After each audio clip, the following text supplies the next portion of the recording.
제17장 하천의장 장안태수의 죽음 5화.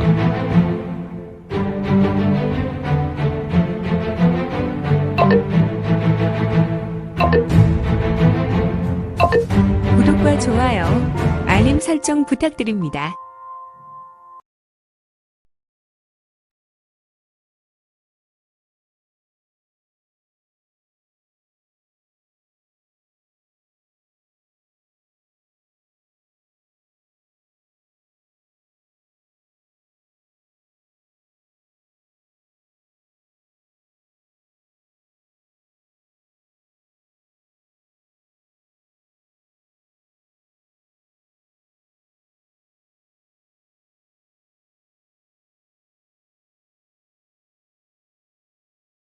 제17장 하천의 장, 장안태수의 죽음 5화.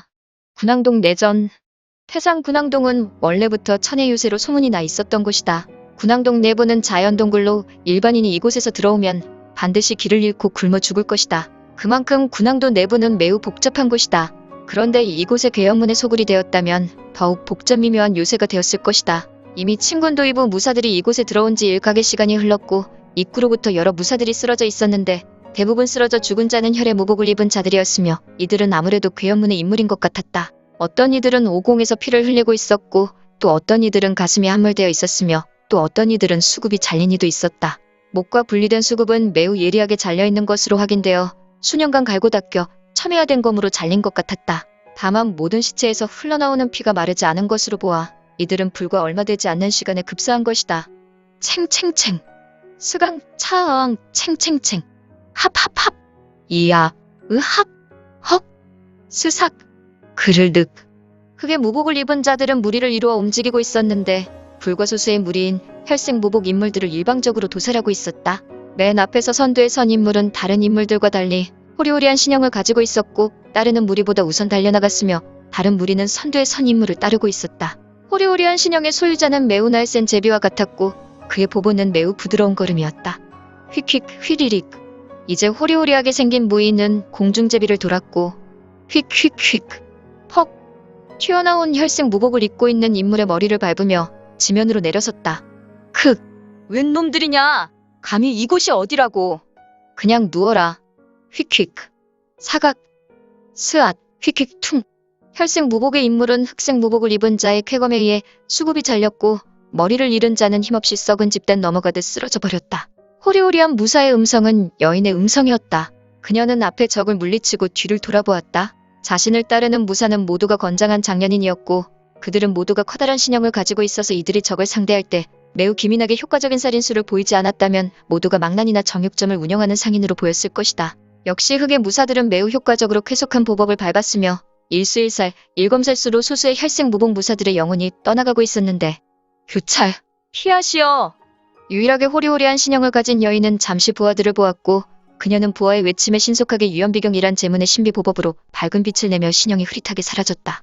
여인이 사라진 자리에 혈의 무복을 입은 괴악한 자는 흉신학살의 얼굴을 하며 자신의 돌을 휘둘렀다. 이에 여인이 있었던 자리로 신형을 날린 자가 있었으니 그는 바로 교찰에게 피하라고 외친 자였다.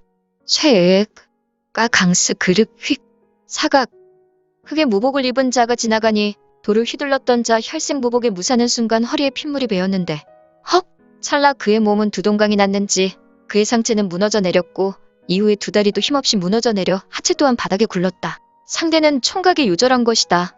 이같이 혈색 무복의 인물들은 흑의 무복을 입은 자들에게 일방적으로 당하고 있었으니 그 모양은 적과 적, 무사 대 무사가 싸우는 것이 아니라 일방적으로 도살당하는 모습과도 같았다. 휙휙리릭 척. 매우 균형 잡힌 몸매의 여인은 공중에서 나비와 같이 부드럽게 내려섰다. 천조장, 고마워요. 아닙니다. 제가 교찰께 이야기하지 않아도 교찰께서 반격하셨을 것입니다.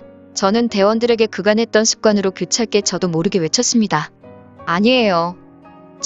그런데? 왜 그런가요? 아무래도 이곳 군항동은 이상합니다. 우리가 이미 일각의 시간을 달려왔고 이제 반각만 더 전진하면 군항동의 중앙대전에 이를 것입니다. 그런데요? 적이 없어도 너무 없습니다. 우리 50명의 천조는 이미 이곳에서 들어와 적을 30명 정도 해결했고 그것도 주로 전방에 있는 교찰과 저 그리고 일부 대원만 적을 상대하고 있습니다. 나머지 40명가량은 손을 놀리지 않고 사주 경계를 하며 따를 뿐입니다. 그렇군요. 혹시 위에서 준 정보가 확실한지 의심이 갑니다. 그러게요. 저도 지금까지 이곳을 종횡무진 달려왔지만 조금은 이상하군요. 아무래도 그렇지요? 그런 것 같아요. 제길, 어떤 놈이 우리 반대편도 싸우는 소리가 멈추었네요. 아무래도 이곳에는 이제 괴연문의 인물이 없는 것 같아요. 우리 친군 도의부의 간자? 아니에요. 천조장.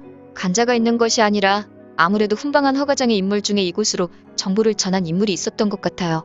허가장 주도 이곳 괴연문의 실제 문주 중에 한 명이었으니 말이에요. 알겠습니다.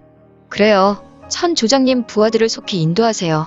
우리는 중앙대전으로 갑니다. 네, 알겠습니다. 속하가 교찰의 명령을 따르겠습니다. 척! 그렇다. 여인은 유일하게 친군도의부 홍일점인 사마이였고 이번 작전의 직속상관인 그녀의 말에 천조조장은 부복했다. 스르르. 사마이는 천조조장에게 명령을 내리고 그녀는 혼자 신비스러운 모습으로 호련히 사라졌으며 또한 10장 전방에 다시 나타나서 매우 신속한 신법을 전개하여 날아가고 있었다. 여장부야. 하지만 교찰께서는 아름다움으로 둘째라면 서운할 정도로 사마가의 자랑거리인데 저런 여인이 오매불망 한 남자만 바라고 있으니 에잇, 나 같으면 못 이기는 척 혼례를 허락하겠구먼. 부제도께서는 뭐가 아쉬워서. 천조의 조장은 낮은 소리로 읊조렸고 그는 머리를 좌우로 두세 번 흔든 다음 몸을 돌려 부하들에게 우렁차게 외친다. 부대는 신속하게 중앙대전으로 이동한다. 절대 지조보다 늦게 도착하는 일은 없어야 한다. 만약에 늦게 도착하는 녀석이 있다면 그는 복귀 후 10시즌 동안 하체 단련이다. 네? 천조장. 자, 간다. 따라오도록. 스스사삿. 휙. 타타타타타타. 탁탁탁탁. 휙휙휙휙휙. 흑의 무사, 친군도의부의 1050여 명은 자리에서 신속하게 비상하거나 달려나갔다. 그들은 하나같이 친군도의부에서 제공된 재연출사라는 비공의 신법을 전개하여 공간을 바람처럼 밟아나갔다.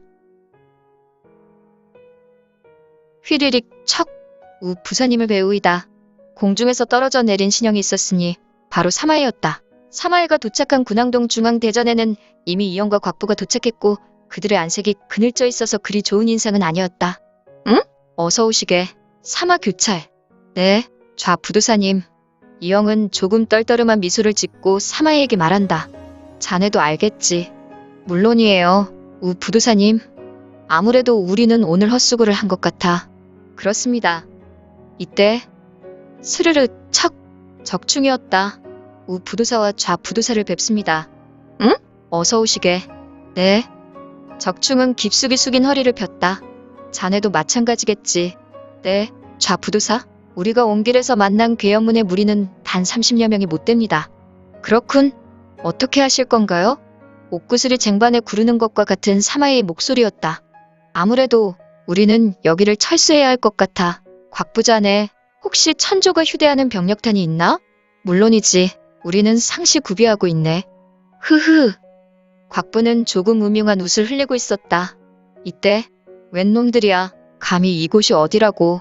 목소리가 매우 탁한 노인의 목소리였다. 이영의 무리에게 소리친 인물과 3명의 무리가 이영과 20여 장 떨어진 곳에서 신출귀몰하게 나타났으니